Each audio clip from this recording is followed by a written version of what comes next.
All right, Rabbi, say good morning, Freilich and Chamika, and let us begin. Begin by thanking all of our sponsors. To thank our Talmud Torah sponsors for the month of Kislev. To thank Josh and Becca Friedman for dedicating all the shiurim this month. Le'ilui Nishmas, Josh's father, Yisrael Yehuda, Ben Rav Chaim Rafael Zichron Lebracha. And to thank Sammy and Malka Esterson for dedicating all the shiurim and drashos this month in memory of their parents, Yitzchak Leib Ben haKohen, Sarah Rachel Bas Baruch Avraham, and Hinda Bas Henoch Efraim, and the schus of the continued Gesundheit and Hatzlacha, Mr. Morton Esterson, Adnei V'Esem Sharim Tovos.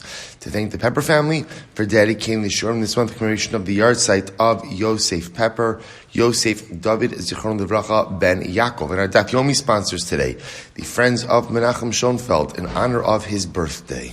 Mazel Tov, that is the gift that keeps on giving. Baruch Hashem, Adnei V'Esem Sharim Tovos. All right, Rabbi, with that, let us begin. So we are continuing, Rabbi. Today's daf is Nun Zayin 57, and we are picking up in Meretz Hashem at the Mishnah on Nun Vav Amud Beis 56b, the last Mishnah on the daf. Hanodar min ha'ir. Person makes a neder not to enter into the city.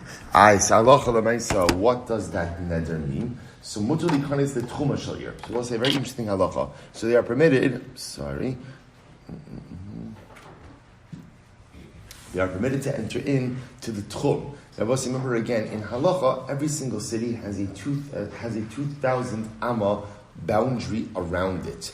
So therefore, halacha l'maaseh, even if you took a neder not to enter into the city, you have the ability to enter into the tchum of the city.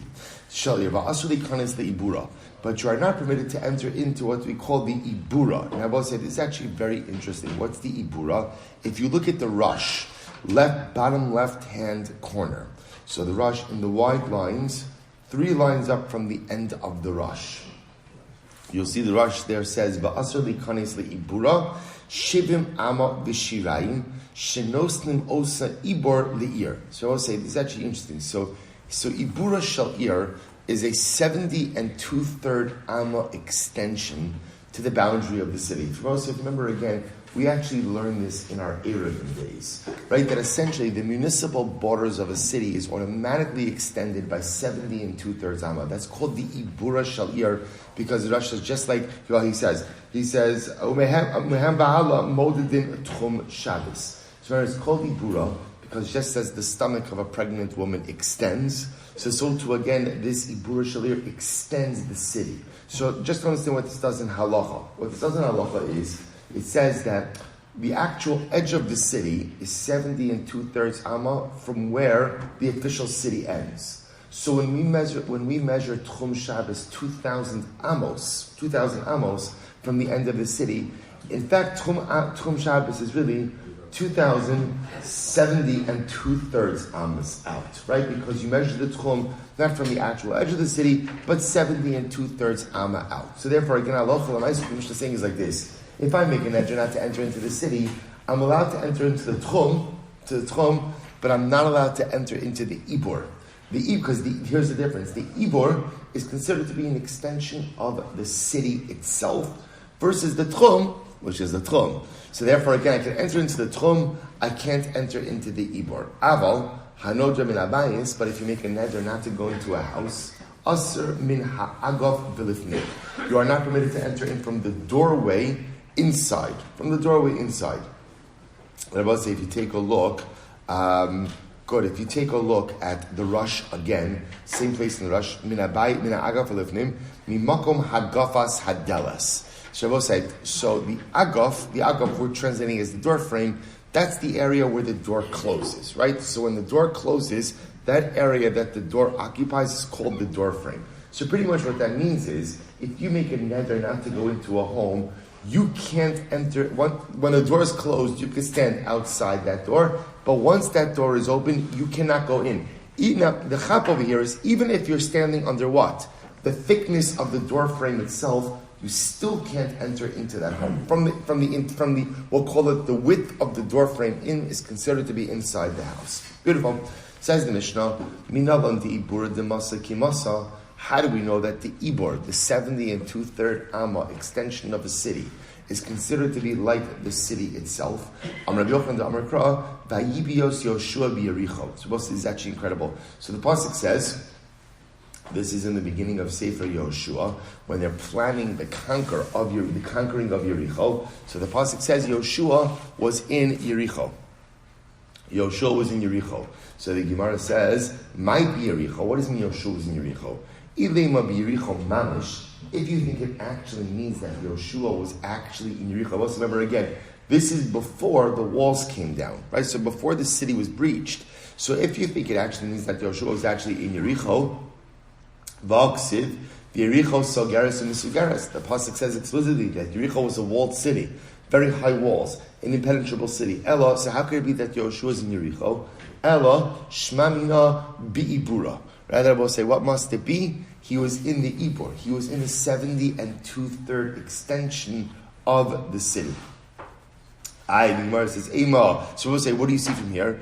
You see from here that when you're in the Ibur of the city, you're in the city itself. And therefore, again, for Nedarim purposes, if you made a Nedar not to enter into the city, halacha l'maisa, you can't enter into the Ibura Shal Ir as well. Incredible.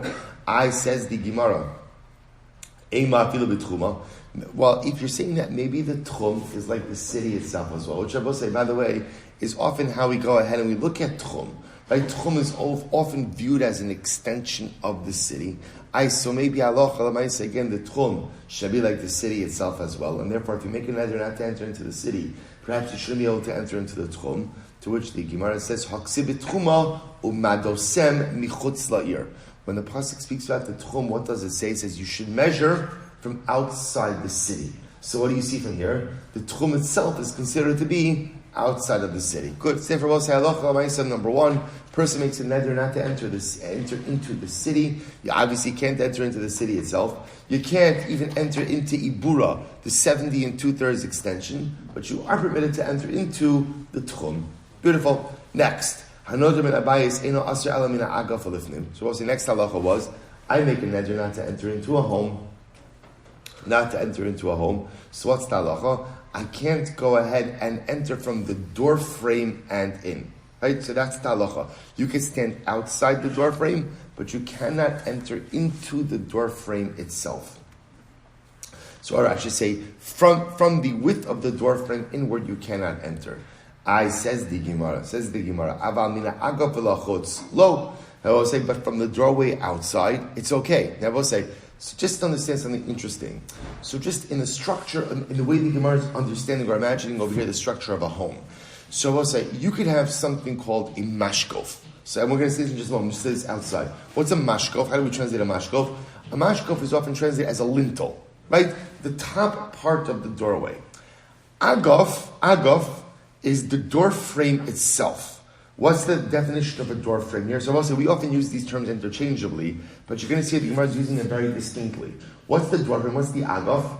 The agaf is the thickness of the area that the door occupies when it's closed. That's called the door frame, right? So for example, the door could be closed, right? That's the door frame. But the lintel, you could still be standing underneath the lintel, right? You could have an extended lintel, and the door frame, let's say, is even in the interior of the lintel, right? So I'm standing under the lintel, but I'm outside of the agaf. So what we just said in the Mishnah is if I make a neder not to enter into a home, where am I not allowed to, right? What am I not allowed to enter into? What can't I enter into? The agaf, the door frame. So I could be so according to the Mishnah, I could still be in compliance with the neder and standing under the lintel, but outside of the door frame. Okay, so that's the Mishnah means. The Mishnah says, Aval mina agav v'lachutz lo. In other words, from the agav, from the door frame outside, lo, it would not be prohibited. It's permitted to stand there. So is that true? Listen to this, I will say. So what that is telling me is that from the outside of the door frame, even under the lintel, is still considered to be chutz labayis, outside of the home. But is that really true? Says the Gemara. Massive. So massive, Rav Mari, biyotzak min abayis. Well, listen to this. By saras habatim. So the Torah says, when a Kohen declares a home afflicted with saras, he has to make the declaration outside of the home. He doesn't declare saras. In other words, he doesn't declare saras habayis inside of the home, but rather he has to be standing outside of it. Yotza min habayis. Yotza haKohen min habayis. Yochol yilech lebeis yaskir. You might have thought that the Kohen goes home, the Kohen goes home, to his own home, and then he declares tzara'as on the home. Talmud lomar al Pesach habayis. Torah says no, he's supposed to go to the entranceway of the house. Il Pesach habayis yochol yamotach ala mashkov biyaskir. So you might have thought when it says that he has to leave the home or go to the entrance of the home that he could stand at the entranceway, at the Pesach habayis, even underneath the mashkov. So we'll say, I might have thought that the Kohen is allowed to stand under the lintel.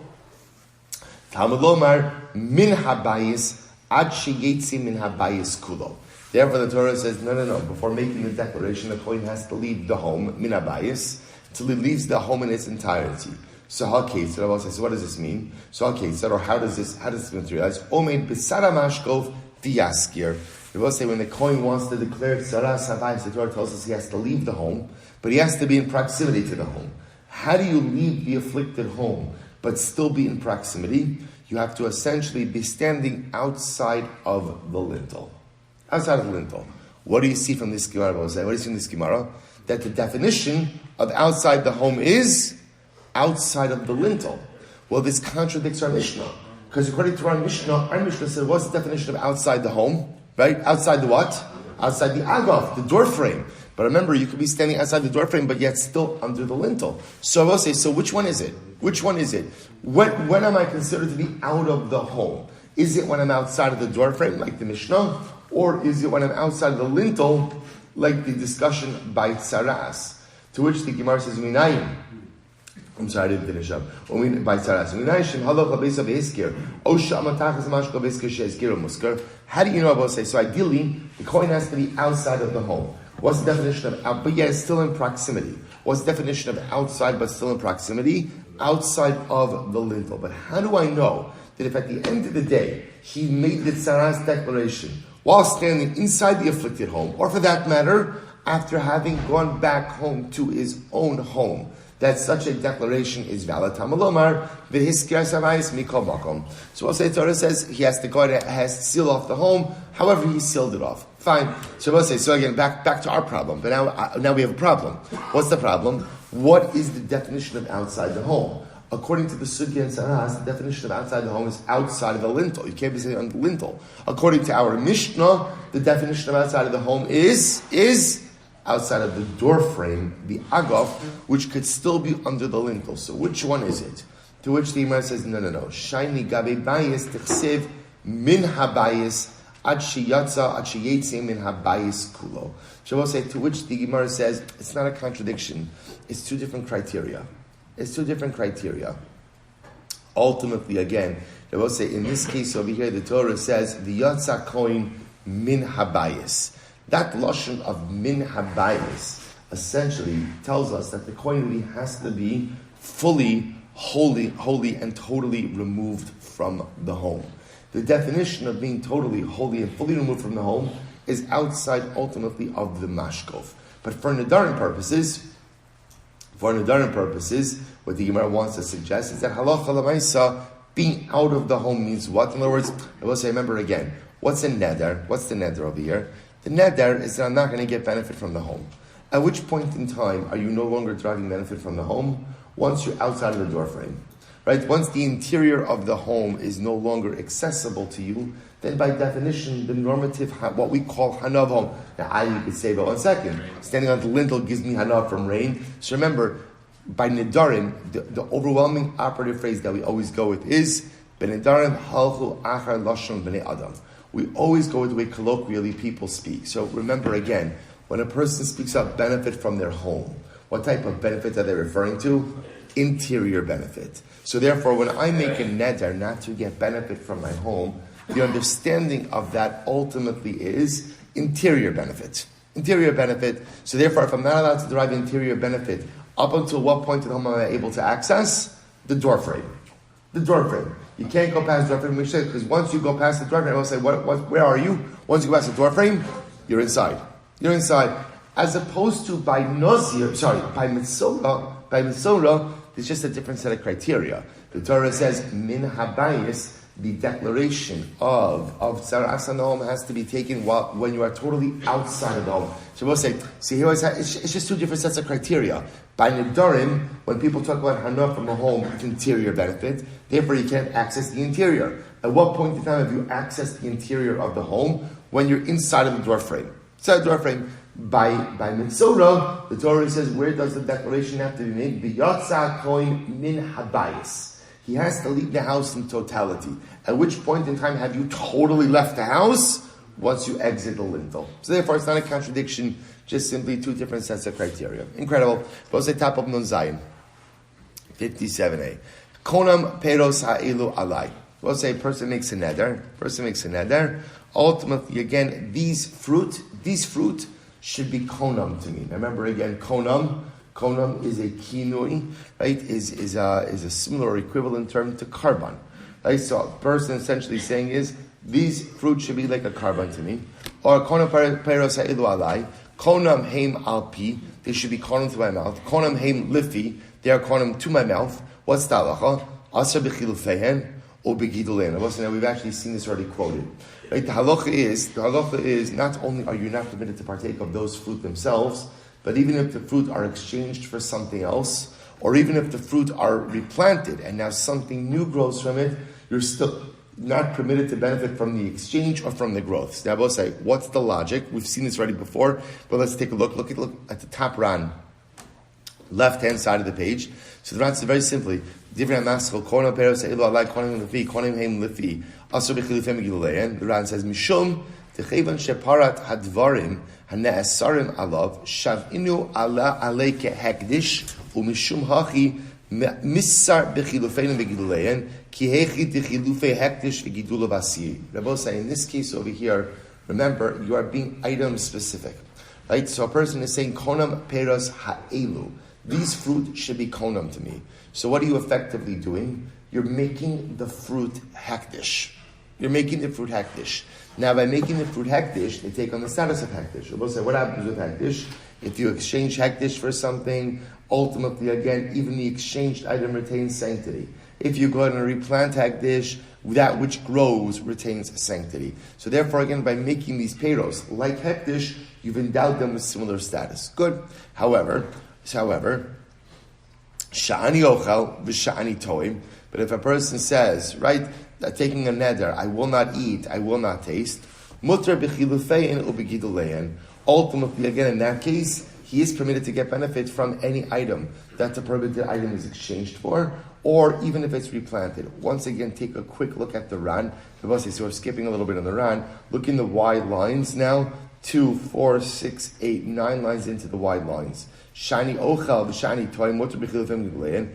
Dinihi deshani ochal shani toim mafish isura afilu hachi lo misar b'chilufei megidulein dahaki achal chalipin v'gidulin lo time ano peros. So we'll say, here's the difference. The difference is in the second case over here. I'm saying I won't eat these fruits, right? I won't eat this item. So therefore, because the nature of my neder, A, is not hagdish, and B, is only devolving upon the fruit or the item itself, anything that the fruit is exchanged for is going to be mutter, right? Or for that matter, again, even if the fruit is replanted and something new grows, the new item is not considered to be the original item, and therefore it's mutter. So I will say, but the Mishnah qualifies this. When is this true? B'davar shezaro kala. I will say, now let's just understand what's happening over here. When we say, if I say sha'ani toy, right? I take a neder, I'm not going to taste this fruit. I'm not going to taste fruit. Right? So we'll say, so again, the halacha is, the neder devolves upon the particular fruit. What did the Mishnah say? If I take that fruit and I exchange it for something else, what's the status of the exchanged item? What's that exchanged item? Mutter, right? Because the neder itself only devolved upon the fruit. Similarly, if I take the apple that I made the neder on, and I replant it, and now a new tree grows, new apples grow, right? What's the halacha? Mutter. The Mishnah says, by the way, in that case of gidulehen, of replanting an item and then benefiting from the new growth, when is it mutter? B'davar shezaro kala. That's only in the situation where when you're planting an item, the original item that you planted ultimately decomposes, and there's totally new growth from the decomposed item. I.e., there's no remnant of the former item left. Aval b'davar shein zaro kala. But I will say, if you have something where when the new item grows, ultimately, again, the original item does not decompose, meaning that there's a remnant of the original item always in the new growth. Afilu gidulin aser. Even the growths of the growths will be aser. Now, I'll say the truth is, it's a very intuitive statement. Why? Because the Ma'aser will say, by the way, it's interesting. The Rosh brings this out also. The paradigmatic example of this apparently are onions. Right? So apparently the way it works with onions is you have a bulb, and more onions or more onion grows from that bulb, but the original bulb remains. So that's an example of davar she'ein zara kala, something where the original item planted does not decompose. So we'll say, it's actually very intuitive. What the Mishnah is saying is like this. When we talk about cases where if you take the original item that's usher and you replant it, and you plant it, and now anything that grows from that is mutter, that's presupposing that the original item that was usher that now you're replanting decomposes. So the original item is no longer there. The new growths are going to be permitted. But if halacha l'maisa, the original item remains, then anything that comes from that original item, as long as that original item is in existence, is going to be asr. See, then, gidulin, the growths of the growths are going to be asr if the original item remains intact. Incredible. So the Gemara goes right. The man says to his wife, Konam maseh yadech alai. Right, not a good idea, right? You're right, you're literally again, konam, your ma'aseh, which means your earnings. Now, it can mean your earnings, it also can mean anything you produce. Right? Konam ma'aseh alai, your earnings are konam to me. Or konam ham lefi, or they're konam to my mouth.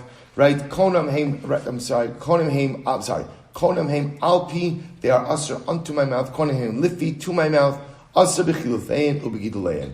Ultimately, we'll say, so again, this is a hektish case. Anytime you make a hektish case, the item becomes essentially a chefza d'isura, and because of that, any exchanges or any future growths that come from it are going to be asr. It's the same as the previous case. Shani ochel, shani toim. Let's say he makes a neder again, I'm not going to eat of your ma'aseh adayim, or the taste of your ma'aseh adayim. So we'll say, in that case, because he has not created a hektish scenario, the isra itself is limited to the actual ma'aseh adayim themselves. Therefore, mutar b'chilufein u'b'gidulein. He's permitted ultimately to partake of any item that is exchanged for, or if it's quote unquote replanted, he could benefit from the growths. So I will say once again, when is this true? B'davar shezara kala. This is only assuming that Allah l'maaseh you're replanting something where the original growth decomposes. Aval davar she'ein zara kala. But we'll say if you're replanting something where the original growth does not decompose, and in other words, therefore, what's the halacha? So afilu gidulin aser. In that case, again, even the growths of the growths are going to be aser. Good. We'll say last section of the Mishnah. Sha'at oseh. Any ochel ada pesach. So let's say as it makes a neder. Anything you create or anything you earn, anything you make, right? I will not partake of up until Pesach. Okay? Sha'at oseh. Any miskasa ada pesach. Anything you go ahead and you make, right? You fashion. I'm not going to partake. I'm not going to benefit from until Pesach. I want to say this is the neder. So this is a timed neder. It's saying I'm not going to partake. I'm not going to benefit from anything you make, anything you earn. Right? I'm not going to utilize up until Pesach. Good. So what's the halacha? Asta lefnei Pesach. Anything she made before Pesach, mutar lechol is kasus achar Pesach. He's permitted to use it after Pesach. Because remember again, what was the nature of the neder? Anything you make, anything you create, anything you earn, I'm not going to benefit from or wear up until Pesach. That's fine. So he can't wear it or consume it or use it up until Pesach. But after Pesach, he's permitted to go and use it. Now, what's the chiddush over here? Or what's the perceived chiddush? Even though she made it before Pesach, right, and he couldn't benefit from anything before Pesach, so even though it was made before Pesach, he can't benefit from it before Pesach, but he is permitted to utilize it after Pesach. Okay, Sha'at osa ada Pesach eini ochel. So we'll say, now here there's a change in verbiage. Watch this. If he says, however, I make a neder, that anything you make up until Pesach, I will not eat. Or anything, right, that you create, sha'at oseh ada Pesach eini miskas, anything you make, I'm not going to wear. Right? I'm sorry, anything you make up until Pesach, I will never wear. So we'll say, notice the difference over here. See, in the first case, he was saying anything anything you create, I won't eat up until Pesach. So the inference from that is after Pesach, everything is mutter, even though it was made before Pesach. In this case, what he's saying over here is anything made until Pesach, ini ochel, I will not eat. Right? So I will say in this case, therefore, asta lifnei Pesach, asr lechol is kasos, achar Pesach. So I will say in this case, anything made before Pesach ultimately again becomes prohibited. So I will say the distinction between cases 1 and cases 2, or says first section and second section, and in this last section over here, is in the first section what he's saying, he's prohibiting himself from partaking of anything she makes up until Pesach. But it's on the certain lashon of the neder that after Pesach, everything is going to be mutter, even though what? It was made or created before Pesach. In the second set of cases, what he's saying over here is, anything made up until Pesach is asr to me. Right? Anything created up until Pesach is asr to me. Which means what? Even after Pesach, any item created in that window retains a level of Isser. Again, we'll further discuss this in the Gemara. Next, last 2 lines of the Mishnah Bosai, last 2 lines of the Zayin of Medalef. Sha'at nenis li ad Pesach, im holachas at labei savich ad achag. So this is an interesting case. So what's the halacha? The halacha is a husband says to his wife like this: I prohibit you from getting any benefit from me up until Pesach, if you go ahead and you go to your father's home up until Sukkot. Okay? So we'll say, so an interesting lashon over here. You're not permitted to get any benefit from me up until Pesach if you go to your father's house until Sukkot. Now just to understand, so this is an interesting kind of neder, because what is he doing?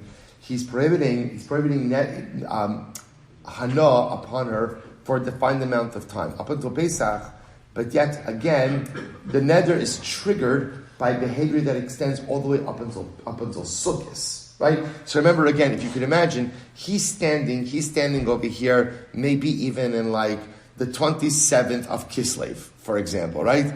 And he says to her, here's the deal. You cannot get any benefit from me up until Pesach if you go to your father's home anytime between now and Sukkot. Right? So this is one of these interesting Nedarim where even after the term of the Hana is over, the neder is still in effect. So therefore, what's the halacha? Halcha. So I'm sorry. Good. Halcha lifnei Pesach. Asur banaso ad Pesach. So ultimately, again, if she ended up going to her father's home before Pesach, okay, she triggered the neder, and therefore is not permitted to get benefit up until Pesach. However, la'achar Pesach, they will say, what happens if she goes to her father's home after Pesach? In that case, Bal Yochel. Sorry, Lachar Pesach Bal Yochel. We'll say, she say after Pesach is over. So here's what's interesting about this neder. After Pesach is over, we'll say, so what's her status? Remember, the window of the Isra No has already passed. Now here's what's interesting. But between Pesach and Shavuos, between Pesach and Sukkot, she has to be careful. What does she have to be careful about? So if she didn't get any hana from her husband prior to Pesach, so then she's fine. But if she did get hana from her husband prior to Pesach, she has to be very careful with not going to her father's home between Pesach and Sukkot. Why? Because if she does go to the home, what happens? She retroactively is in violation of the neder. Interesting case. Sha'at nanes di adachad. Shabbos says, now listen to this. Remember, same type of case. He's telling this to her before Pesach. Tell us where I said. Sha'at nanes di adachad im holeches ad labei savich ad Pesach. So this is a reverse case. You cannot get any hana from me, right? You cannot get any hana from me until Sukkot if you go to your father's house anytime between now and Pesach. So once again, let's illustrate this a little bit differently. It's the 27th of Kislev. Husband says to his wife, if you go to your father's home anytime between now and Pesach, you can't get benefit from me up until Sukkot. Right? Up until Sukkot. Right? So right? So today, 27th of Kislev, I say that a man says to his wife, if you go to your father's home between now and Pesach, you can't get hana from me up until Sukkot. So what's that? So she goes to her father's home before Pesach. Ultimately, again, that triggers the neder. She can't get hana from her husband up until Sukkot. Umuteres leilech achar Pesach. And we'll say in this case, once Pesach is over, remember again, the neder itself, or the prohibition to go to her father's home, was only put into effect up until Pesach. So as long as she makes it up until Pesach without going to her father's home, then what? After Pesach, halacha l'maisa, she's permitted to go out to her father's home. Good, beautiful. Let's go back there. Says the Gemara. Ha'omer le'ishto, konam maseh yadech alai, konim heim lefi. So let's listen to this. Lefi. So Yishmael ish kfar yama, varmele ish kfar dima, ha'la biyad. Let's listen to this. So this individual, this guy, this man, Yishmael. So some called him the Yishmael ish kfar yama, the man from the village of Yama. Others say it was Yishmael ish kfar dima. Right, the name of the city, the name of his village wasn't Yama, but rather again it was Dima. Okay, either way. So let's say, so what happened? Listen to this case. Hela biyado basal shikara b'shvius. I will say this is such a great case, and actually very lamaisa. Listen to this. He took a shemitah onion. I will say, so remember again. What's the halacha b'shmitah? The halacha b'shmitah is produce becomes hefker. So which means anyone can pick it. There's no problem. In other words, I can go into your field. So this guy, Yishmael, had a shemitah onion. Okay. I will say, watch this. What did he do? V'nato b'shmius. He replanted the onion in the 8th year. Post-Shemitah year, this year, post-Shemitah year. See, he replanted the onion in year number 8. V'rabu gidulav al ikaro. And I will say, what happened? This is such an incredible case. The onion grew, K'nai Nahara, King Yerbu, Meretz Hashem Bayas. Right, so what happened? So the onion grew, and now the growth of the onion was greater than the original bulb. Right? Remember again, onions, like we said before, is one of those things where Ein Zara Kala, the original bulb remains in existence. In this case over here, the growth far surpassed the original ikar, the original bulb. They will say now. So here's what's interesting about this. Fine, we'll get this in just a moment. They will say, by the way, isn't that lashon such a beautiful lashon of Rabu Gidulav Al Ikaro? So they will say, you know what that phrase is? See, that's the phrase ultimately of tshuva as well. Sometimes what ends up happening is I feel my essence, my bulb, so to speak, my ruchnius, right? My core is not good. Which is not true, right? The whole message of Chanukah is that your core is good, right? That's the whole message. But again, sometimes in life I feel ikaro. I feel that my core just is not as it should be. So what's the secret to life? If you feel that your core, if you feel that your ikar is not as it should be, Rabu Gidulav Al Ikaro. So grow. Gidul is growth. Grow. You're not happy with who you are. You're not happy with where you are. At the end of the day, move yourself forward. Gidula, have growth. Become a gadol. Become great. I want to say, this happens all the time. People lose themselves in the current dissatisfaction of self. Right? I'm not happy with who I am. Okay, a lot of us aren't happy with who I am. I mean, I don't even like that, right? Maybe many people are not happy with who I am. I'm saying many of us are not happy with who we are. So what do you do when you're not happy with who you are? So we'll say there are 3 options, right? Option number 1 is just make things worse, right? Option number 2 is just complain about it and wallow in it. And option number 3 is Rabu Gidulav Ali Karo. Do something about it. Become greater. Grow more. Such an incredible yisod. So in any event, this guy Yishmael took his shemitah onion, he replanted it, and now Baruch Hashem, it grew. Rabu Gidulav Ali Karo. So here's what's his shayla. Gidulav Heter the Karo Iser. So we'll say, so now, here's this case. This is a case of where the bulb itself, right, what we call the ikar growth is aser. The growths are mutter. Kevan the Rabu Gidulav Meikaro. Osan Gidule Heter Malines HaEsra Olo. So we'll say it's a very simple shayla. Do we say that if the original growth is aser, the additional growths are mutter? So can we say that now that maybe the original growth could be batal in the new growth? That's the shayla. So in this case, we'll say the new growth, which is 8-year growth, could that be mevatel ultimately again the new growth? Could that be mevatel the old growth? So it's we'll say, so Yishmael has a case of bittel. I have a bulb that's shemitah. I have growth that's non-shemitah. There's much more 8-year growth than 7-year growth. Could the shemitah growth become batal in the new growth? That's the shayla. So I was looking at Rabbi Ami. So they came up for Rabbi Ami to ask the shayla. And what happened? So the Havabi Adeg. Rabbi Ami didn't have an answer.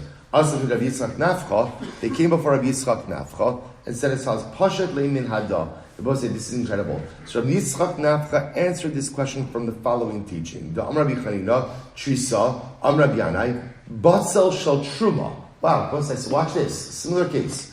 You have a Truma onion. Shenatu, so we'll say, watch this case, you have a Truma onion, and what did you do?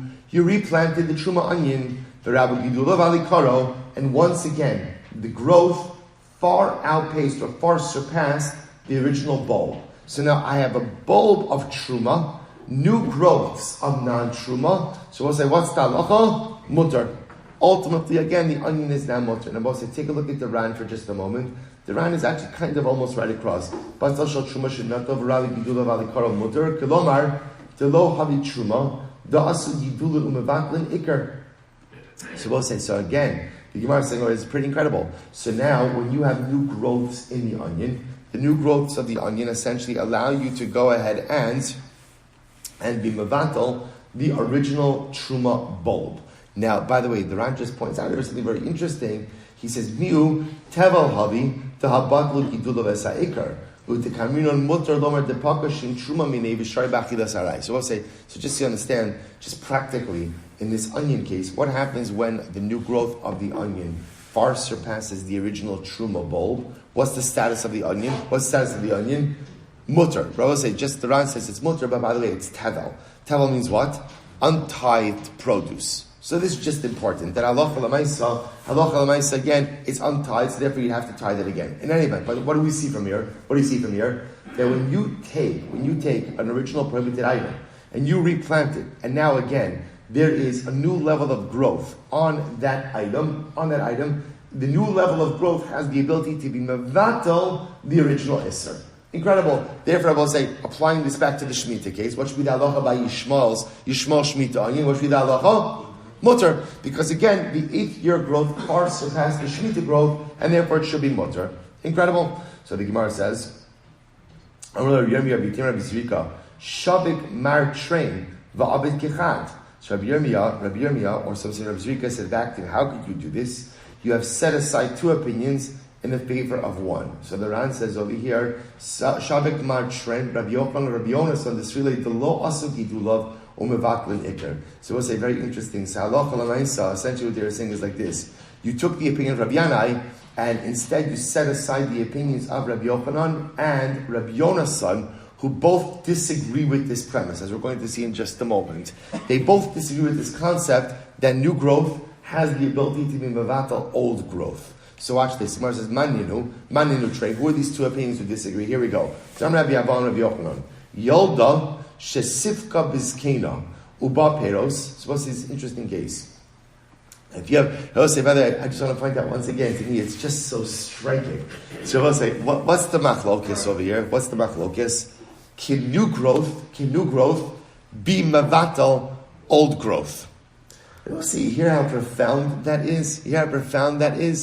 At the end of the day, I will say, by the way, just understand, like just let's take a moment just to just appreciate what's happening over here. Can new growth go ahead and change old growth? Can be mevatel old growth. So we'll say it's a fundamental machlokes in change. Right? It's fundamental. Then we'll say, just to be clear, is there any opinion on the face of the earth who holds that change is not possible? Is there any opinion like this?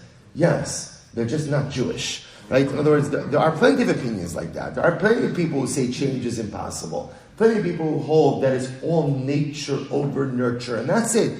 You are who you are, and that's what it is. A tweak here, a tweak there, but that is not our hashkafa. So we'll say, so what is the hashkafic debate between over here? Do we say kidulav mevatlin ikaro?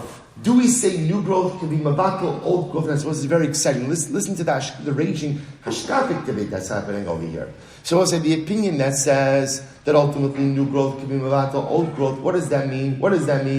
If you're not happy with who you are, what should you do? Grow. Right? Add on new layers. Add on new additional layers of growth. So we'll say that's the first opinion that we saw before. What does the second opinion say? Ein gidulav mevatel ikaro.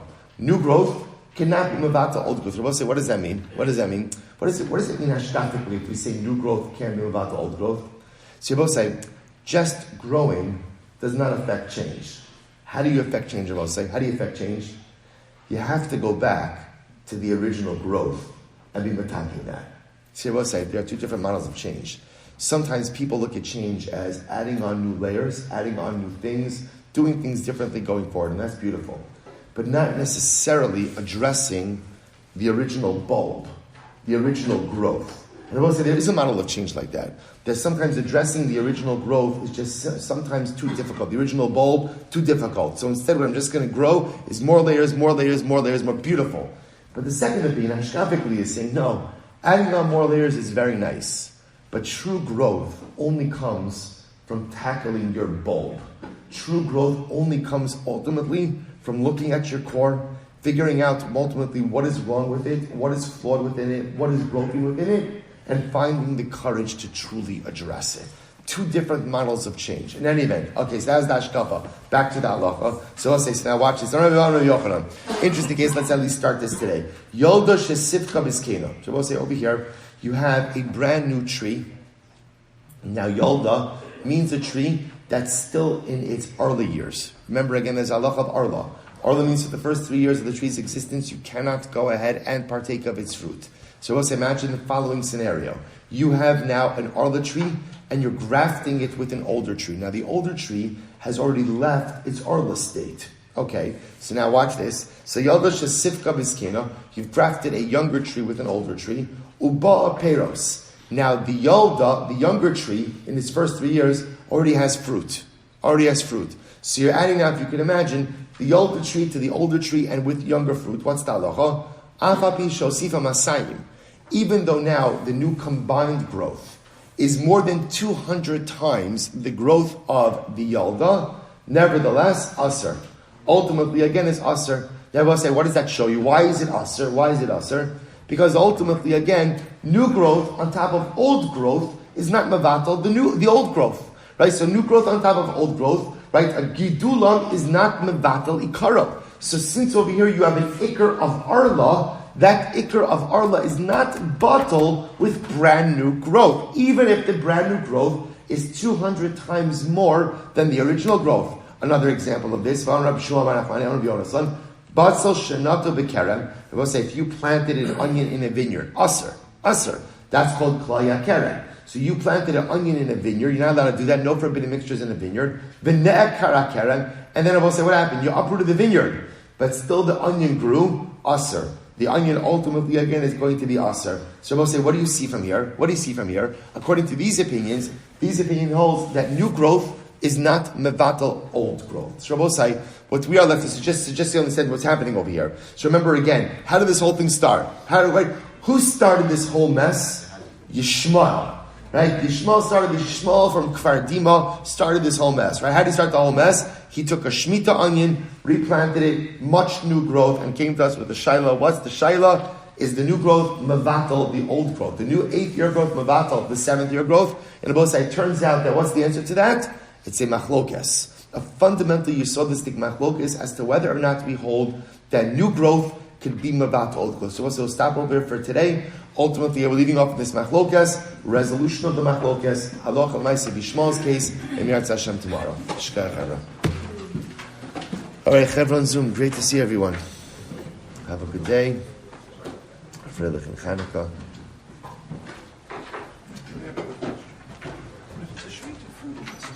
You could have still picked it up or something.